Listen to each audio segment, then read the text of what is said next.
let's fire this up. Welcome to Iron Financial. We're the show that forges stronger portfolios by doing the heavy lifting, by stress testing the companies you're thinking about putting your hard-earned money into. And today, we are putting an absolute giant on the anvil, Archer-Daniels-Midland. You know them, ticker, ADM. Their latest earnings report for the fourth quarter of 2025 just hit the street, and the market's reaction, well, it was a bloodbath. Our job here isn't to just skim the headlines or listen to the corporate spin in the conference call. No, our job is to inspect the structural integrity of the business itself. We're going to take our tools, we're going to examine the very foundation of this company, find every single crack, analyze management's supposed blueprint for the repair job, and then we're going to tell you if this is a solid structure to build on or if it's just a value trap that's waiting to collapse. The stress test starts now. Okay, let's just get this out of the way right off the bat, because this is the question that's blowing up my inbox. This is what trips up so many investors, right? You see the headline, ADM beats earnings, and you think, great, my stock is going up. And then you look at your account and you see it got taken to the woodshed. People are confused. They're saying, wait, they beat the EPS estimate. Why am I down almost 10%? It looks like good news on the surface. You see that little green number and you feel good. But the market, the big money, it's not looking at the surface. The price action is telling you a completely different story, a much, much darker one. So the big question we have to answer today is simple. What did the market see that the headline tried to hide? Why this huge disconnect?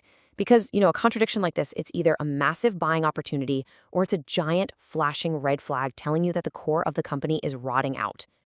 And you are absolutely right to question it, because here is that contradiction laid bare in black and white.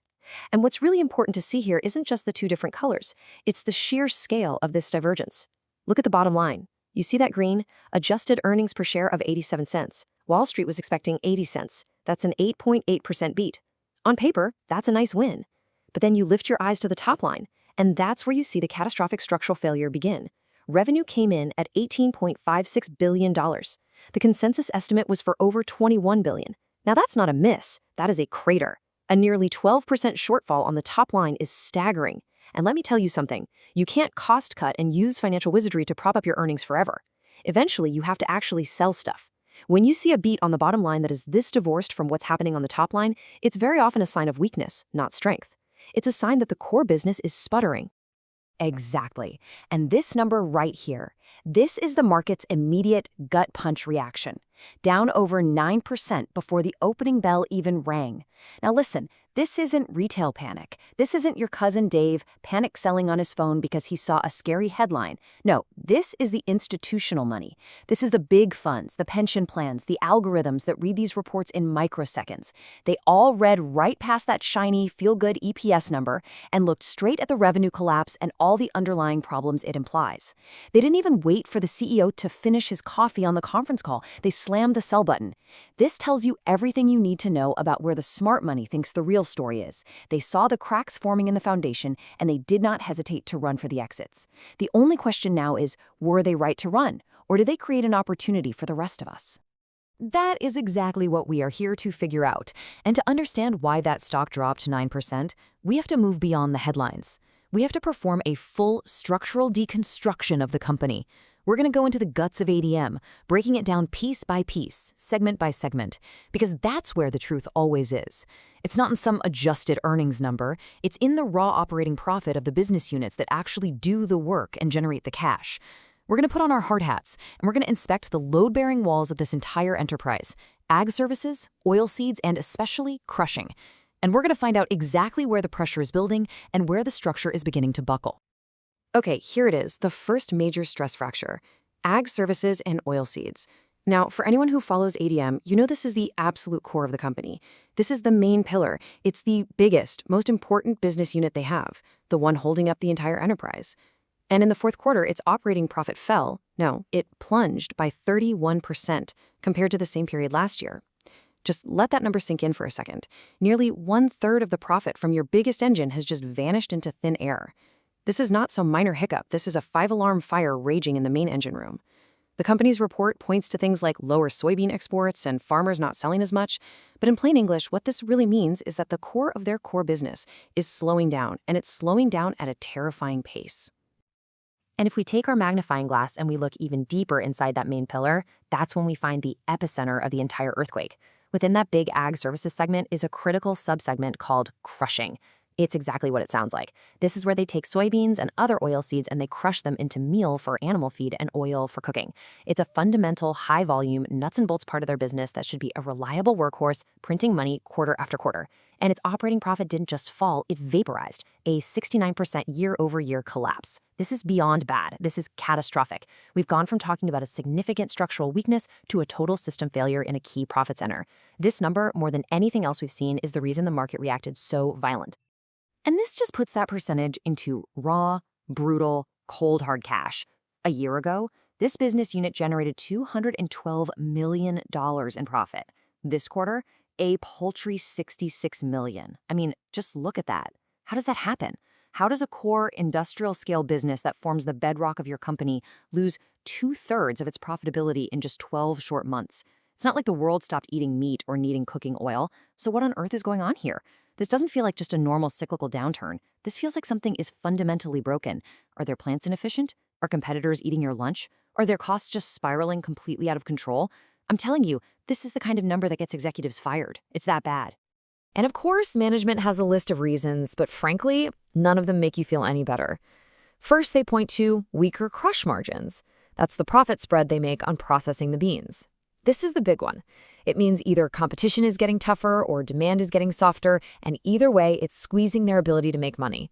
Then you have a $20 million negative timing effect from their hedging. Okay, that happens. And lower insurance proceeds. That's a one-off thing. But it's this last bullet point that should set off alarm bells for any serious investor. Persistently high post-COVID manufacturing costs in North America. This isn't a temporary problem. This tells you their operational structure is just plain more expensive and less efficient than their competitors. It's like a chronic disease that's eating away at their profitability from the inside. Hey, it's not just us sitting here pointing this out. This is the mic drop moment from the earnings call. Analyst Heather Jones from Heather Jones Research just comes out and says it. This is a brilliant question. She's calling them out in public in front of everyone. She's saying, look, I followed you guys for years, and the gap between you and your competitors has never been this wide, and you're on the losing end. What has fundamentally changed? Did you break your hedging model? She is basically asking management on a recorded public call if they've lost their edge, if they've forgotten how to run their own business properly. This validates every single concern that these ugly numbers raise. The pros see the exact same structural decay that we do, and they are demanding answers. So there's no question the foundation is cracked. It is severely compromised. The big question now is, can they actually fix it? And that brings us to part 2, analyzing management's defense. Because when you're faced with an operational collapse this severe and you're getting grilled by analysts on your own call, you have to come out with a plan. They've laid out what they're calling a blueprint for a turnaround. They know they're under heavy fire, so they have to present a plan that sounds both ambitious enough to solve the problem and credible enough for investors to believe in it. We are going to analyze this blueprint piece by piece and determine if it's a solid engineering plan or if it's just wishful thinking on a PowerPoint slide. And here we go. Here's the big, shiny headline number for that blueprint. A cool $500 to $750 million in cost savings over the next 3 to 5 years. Wow. I mean, that's a big, juicy number, isn't it? It's specifically designed to grab headlines, to calm down nervous investors, to make it seem like they have a handle on things. But my first reaction always is skepticism. Is this real? Is this achievable savings that comes from rooting out actual waste and inefficiency? Or is this just management promising to cut muscle and bone, stuff that's going to hurt the company's long-term health? It is very easy to throw a big number like this out on a slide during a crisis. It's a whole lot harder to actually execute on it without crippling the very business you're trying to save. We need to see the how. Okay, and here is the how, according to them. The plan rests on 3 main pillars. First, improve manufacturing costs. Well, this directly attacks the big weakness we just identified. They are admitting their plants, especially North America, are too expensive to operate compared to their peers. This is the heavy lifting, but it is absolutely essential they get this right. Second, reduce what they spend on purchase materials and services. This is basically them saying they're going to use their gigantic size to lean on their suppliers and get better deals. That's standard corporate stuff, but yeah, there's probably some savings there. And third, a targeted workforce reduction. Now, nobody likes to hear that, but from a purely financial, structural standpoint, it's one of the most direct levers you can pull to cut your costs. So on paper, at least, the plan seems to be targeting the operational fat that's been weighing them down. But it's not just about cutting costs. They also have a growth strategy. So this isn't just about survival. It's about trying to pivot the entire structure of the company toward more profitable lines of business. Pillar number 1 for growth is what they call enhanced nutrition. You should think of this as high-value specialty ingredients, science-backed stuff that goes into health foods, wellness drinks, that kind of thing. The whole idea is to move away from being a low-margin commodity business, selling raw soybeans by the shipload, and get into products where you can charge a premium because you have the science and the patents to back it up. It's a smart long-term vision. You have to give them that. Oh, it's a beautiful vision for sure. But how much money does that make right now? Pillar 2 is biotics. Probiotics, postbiotics, all that stuff for gut health and immunity. I mean, yeah, that market is on fire. No doubt about it. But it is also incredibly competitive and scientifically really complex. Are we supposed to believe that ADM, the old-school grain giant, is suddenly going to out-innovate all these nimble little biotech firms that live and breathe this stuff 24/7? Again, I see the appeal 10 years from now, but this does absolutely nothing to plug the $146 million hole that just blew open in their core crushing business this quarter. This feels like a shiny object meant to distract us from the fact that the main business is on fire. Well, the next pillar is decarbonization, and this one is a bit more interesting because it actually leverages their huge existing industrial footprint. We're talking about things like carbon capture and storage, creating low-carbon versions of their feedstocks. This is a potentially massive growth area, but it's one that's driven almost entirely by government regulation and all the corporate ESG mandates. They've already made moves here. They connected their big plant in Nebraska to a carbon pipeline, so this isn't just a fantasy on a slide. They are actually spending money and building the infrastructure.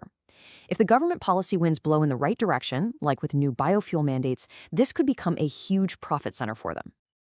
If is the most expensive word in investing. That entire business is dependent on policy, which, as they even admit themselves, is a major source of uncertainty right now. And this next one, biosolutions, it's in the exact same boat. The idea is to replace petrochemicals with plant-based alternatives for things like plastics, solvents, cleaners. It's a noble goal, and sure, there's a market for it. But these are decade-long research and development cycles that require enormous upfront capital investment. This does absolutely nothing to fix the fact that their core ag services margins are getting squeezed into oblivion today.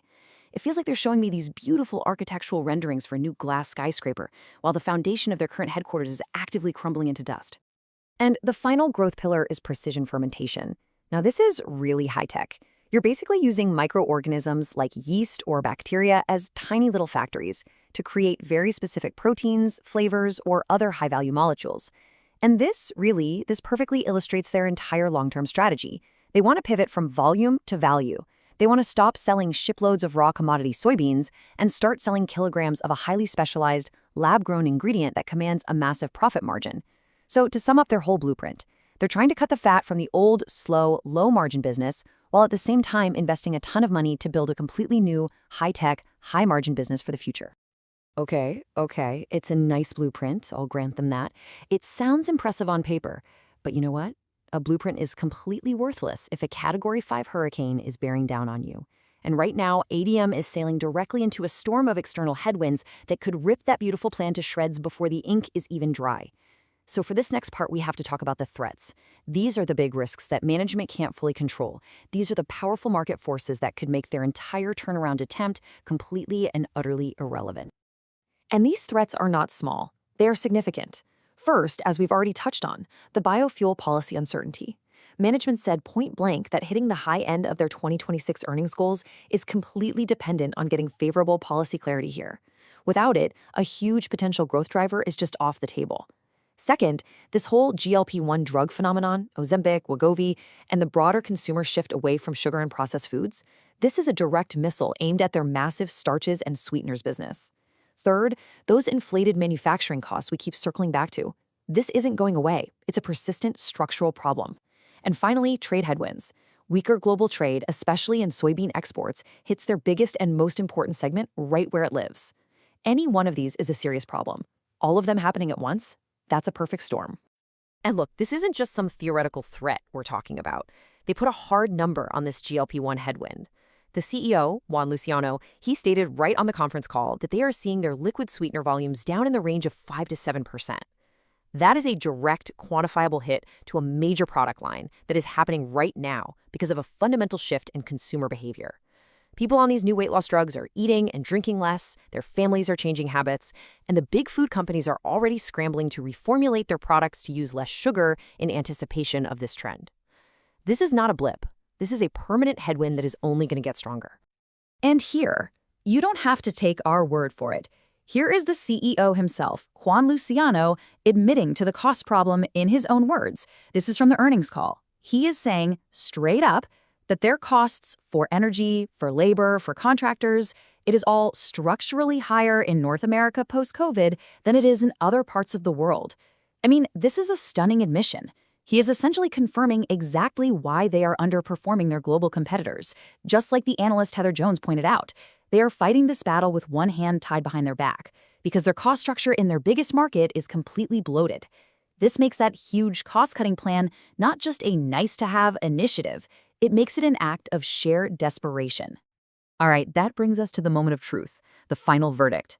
We have stress-tested the foundation, and we found deep, undeniable cracks. We've examined the blueprint for repair, and we found it's ambitious, but it is facing some severe, severe headwinds.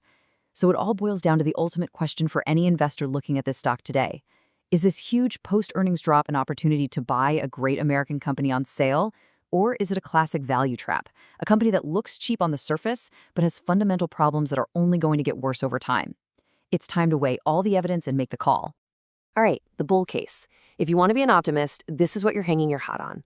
You've got 53 consecutive years of dividend growth. This is a dividend aristocrat, a blue-chip company. They will do anything to protect that dividend streak. You have an aggressive and, to their credit, a very specific cost-cutting plan.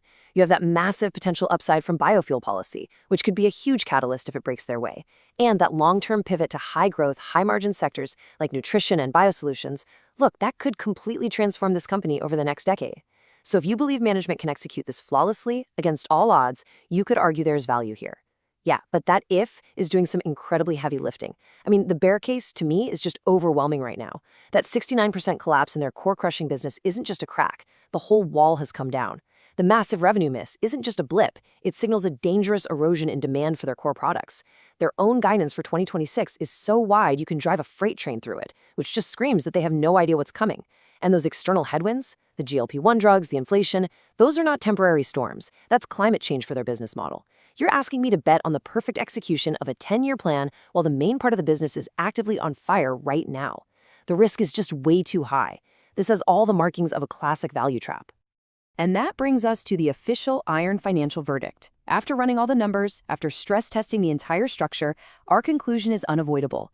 This is a company that is under significant, undeniable stress. To answer the question from the very beginning, the market was absolutely right to hammer this stock. The foundation, that core crushing and Ag Services business, it has deep and troubling cracks. Now, management does have a blueprint for repair, and they have a vision for a shinier future, but that plan is sailing directly into a hurricane of external headwinds that they cannot control. This is not a solid, reliable structure you can build on today. This is a high-risk, high-wire turnaround play. It might succeed, but the forces working against it are immense. For those of you looking to forge a portfolio on a solid foundation, ADM, right now, looks a lot less like bedrock and a whole lot more like sand. Quick disclaimer, everything I share is for entertainment and informational purposes only. I'm not a financial advisor, so please do your own research or talk to a professional before making any moves with your money.